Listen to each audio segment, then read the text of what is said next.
Physics classes में आपका स्वागत है। आज हम विज्ञान के बारे में अध्ययन करेंगे।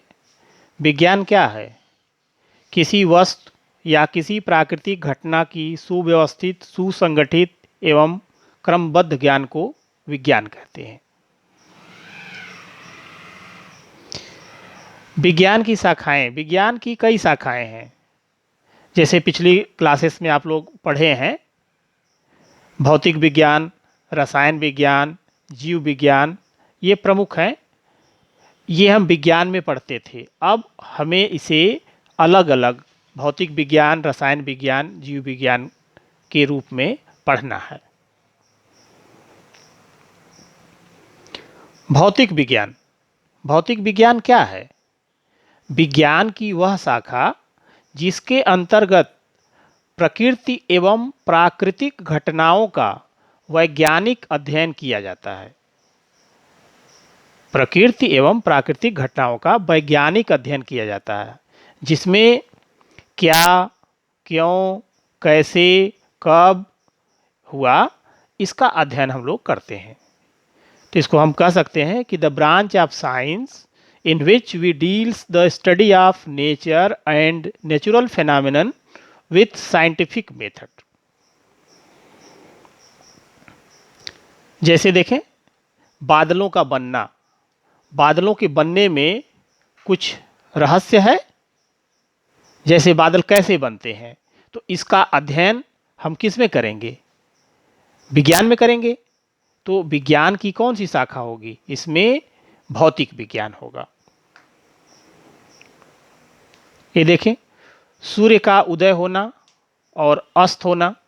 सूर्य उगते और डूबते समय लाल होता है, यह भी एक प्राकृतिक घटना है और इसे आप एक्सप्लेन करते हैं, इसकी व्याख्या करते हैं विज्ञान में, और वह भौतिक विज्ञान में।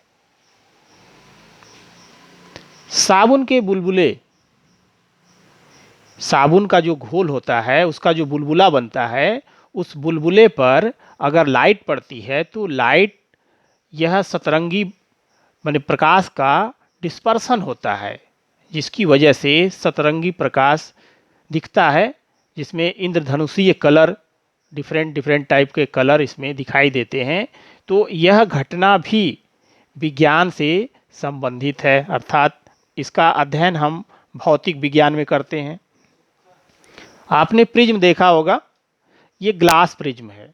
इस ग्लास प्रिज्म में जब एक फलक पर प्रकाश की, अर्थात श्वेत प्रकाश की किरणें पड़ती हैं, तो यह श्वेत प्रकाश की किरणें 7 रंगों में विभाजित हो जाती हैं, जिसे कि आप इंद्रधनुषीय कलर कहते हैं, जो VIBGYOR, नीचे से ऊपर की तरफ इसका वर्ण क्रम होता है। तो यह घटना भी विज्ञान के अंतर्गत, अर्थात भौतिक विज्ञान के अंतर्गत अध्ययन किया जाता है। अब हम लोग क्लास 9th में भौतिक विज्ञान का अध्ययन करेंगे, जिसमें चैप्टर 1 है गति, मोशन। इस गति या मोशन के चैप्टर में हमें क्या क्या अध्ययन करना है, ये देखें। निर्देश तंत्र, विरामावस्था, गति की अवस्था, दूरी, विस्थापन, चाल, वेग, त्वरण, दूरी समय ग्राफ, चाल समय ग्राफ, वेग समय ग्राफ, गति के समीकरण तथा एक समान वृत्तीय गति, इनका अध्ययन हम इस चैप्टर में करेंगे। तो सबसे पहले हम देखें निर्देश तंत्र, जिसे फ्रेम ऑफ रेफरेंस भी कहते हैं। ये होता क्या है? वह तंत्र या निकाय जिसके सापेक्ष किसी वस्तु की स्थिति का अध्ययन किया जाता है, उसे निर्देश तंत्र कहते हैं। जैसे जब आप विद्यालय के लिए निकलते हैं, तो देखें कि कहीं कोई बैठा हुआ है और आप साइकिल से आगे बढ़ते जा रहे हैं, तो उसके रेस्पेक्ट में, उसके सापेक्ष आप गतिशील हैं। तो आप जो गतिशील हैं इसकी तुलना हम किससे करते हैं? किसी से करेंगे। अर्थात कोई पेड़ है या कोई व्यक्ति बैठा हुआ है या सड़क का कोई चौराहा है, सड़क है, इससे हम कंपेयर करते हैं। जैसे हम ये कह रहे हैं कि हम सड़क पर चल रहे हैं, तो किसके रेस्पेक्ट में चल रहे हैं? सड़क के। सड़क तो स्थिर है, तो उसके रेस्पेक्ट में चल रहे हैं, तो इसे हम निर्देश तंत्र कहते हैं। आप गणित में कोऑर्डिनेट ज्योमेट्री पढ़ेंगे, निर्देशांक ज्यामिति, जिसमें आप जो क्वाड्रेंट अक्ष बनाते हैं 4, इसमें ओ सेंटर, एक्स अक्ष, वाई अक्ष, तो इस पर हम जो है इसके एक्स कोऑर्डिनेट और वाई कोऑर्डिनेट को प्रदर्शित करते हैं, जो कि उसकी एग्जैक्ट स्थिति को बताता है। तो यह भी एक निर्देश तंत्र का हिस्सा है। विरामावस्था।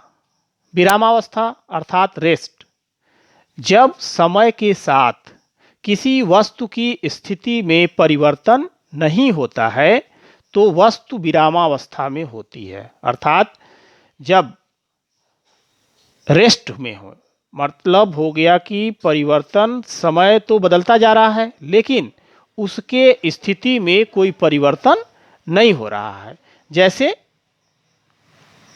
ये देखें, ट्रैफिक सिग्नल पर यह कार रेड लाइट की वजह से रुकी हुई है, तो इस समय यह कैसे है? यह रेस्ट में है, अर्थात यह गति नहीं कर रही है। जैसे यह पेड़ स्थिर है या गति की अवस्था में है, तो ये देखें, जहां लगाया गया था ये पेड़ वहीं पर है, अर्थात यह विरामावस्था में है। तो यह विरामावस्था में है, इसकी तुलना आप किससे कर रहे हैं? उस जगह से कर रहे हैं, स्थान से कर रहे हैं, तो वह स्थान निर्देश तंत्र हो गया। और इसकी स्थिति में परिवर्तन नहीं हो रहा, अर्थात पेड़ जहां पर है वहीं पर है, तो पेड़ विरामावस्था में है।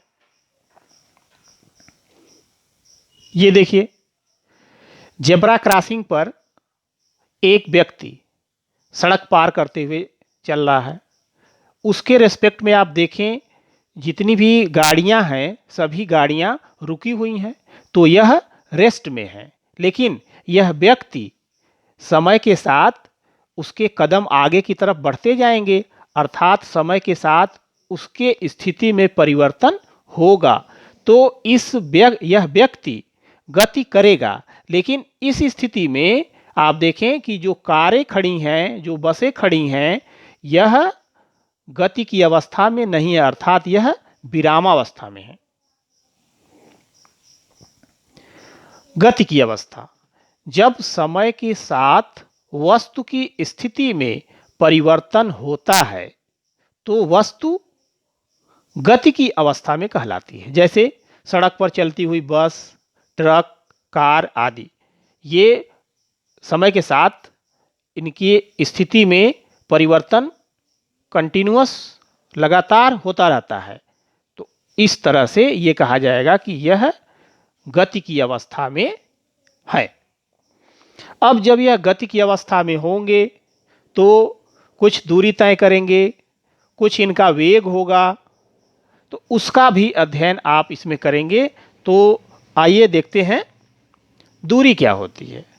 दूरी किसी गति करती हुई वस्तु द्वारा चली गई वास्तविक पथ की लंबाई को उस वस्तु द्वारा तय की गई दूरी कहते हैं। दूरी का एसआई मात्रक मीटर होता है और यह एक अदिश राशि है। अदिश राशि मतलब वह राशि जिसे निरूपित करने के लिए सिर्फ परिमाण की आवश्यकता होती है, दिशा की नहीं, उसे अदिश राशि कहते हैं। जैसे इस एग्जाम्पल में देखें, एक व्यक्ति ए से बी चलता है 1.5 किलोमीटर, बी से सी चलता है 1 किलोमीटर और फिर सी से डी चलता है 2 kilometre.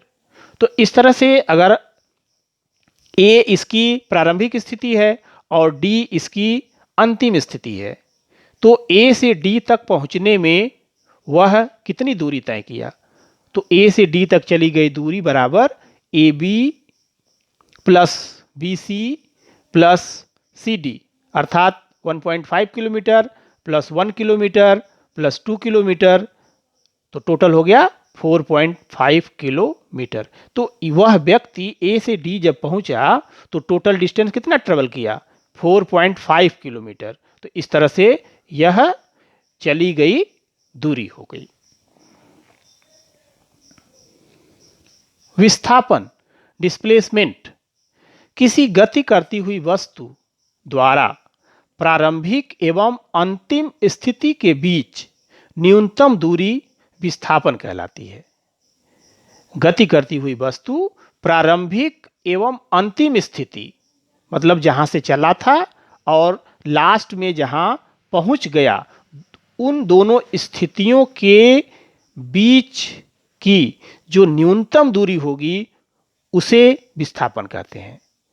The shortest distance covered by moving object is known as displacement. विस्थापन की एसआई यूनिट या इकाई मीटर होती है। यह एक सदिश राशि है, अर्थात इसके रिप्रेजेंटेशन में, निरूपण में दिशा की आवश्यकता होती है। Magnitude as well as direction, अर्थात परिमाण और दिशा दोनों की आवश्यकता होती है, इसलिए यह सदिश राशि है। जैसे इस एग्जाम्पल में देखें कि कोई व्यक्ति ए से बी गया, फिर बी से सी गया, तो ए इसकी प्रारंभिक स्थिति है और सी इसकी अंतिम स्थिति है। तो अगर ए से बी और बी से सी, तो A B plus B C, यह तो इसकी चली गई दूरी हो गई, अर्थात डिस्टेंस। तो distance equals to A B plus B C equal to 4 centimetre plus 3 centimetre, that is 7 centimetre. लेकिन ए से सी तक पहुंचने का जो शॉर्ट कट कह सकते हैं आप, कि जो शॉर्ट कट है वह क्या है? हम ए से सीधे सी पर पहुंचेंगे, अर्थात जो ए से सी होगा यह डिस्प्लेसमेंट होगा, विस्थापन होगा, क्योंकि ए प्रारंभिक स्थिति और सी अंतिम फाइनल पोजीशन। तो ए और सी के बीच की जो शॉर्टेस्ट डिस्टेंस है यह ए सी होगा। और आप देख रहे होंगे कि यह एक समकोण त्रिभुज है ए बी सी, और समकोण त्रिभुज में आपने पढ़ा हुआ है कि कर्ण का वर्ग बराबर अंडर रूट लंब का वर्ग प्लस आधार का वर्ग।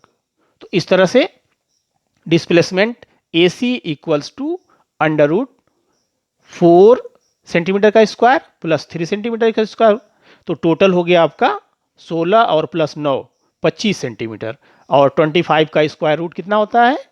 5। तो इस तरह से हो गया ए सी इक्वल्स टू 5 सेंटीमीटर।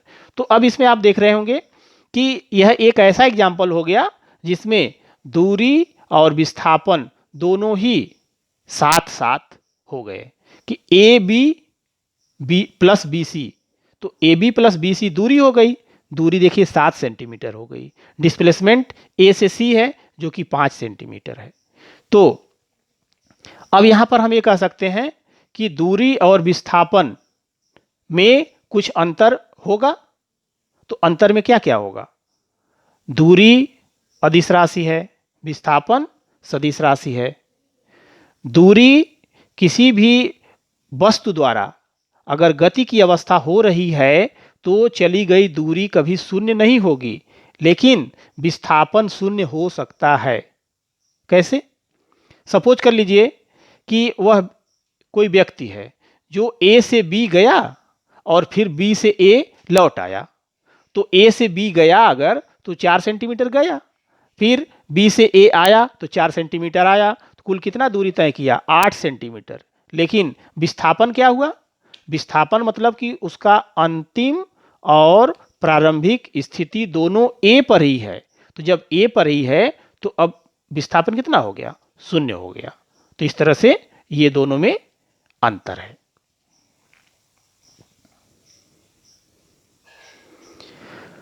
इस चैनल को लाइक और शेयर के साथ साथ सब्सक्राइब कर दीजिएगा, ताकि जो भी आपसे संबंधित वीडियो बने वह आपके पास उसका नोटिफिकेशन पहुंच जाए। Thank you for watching.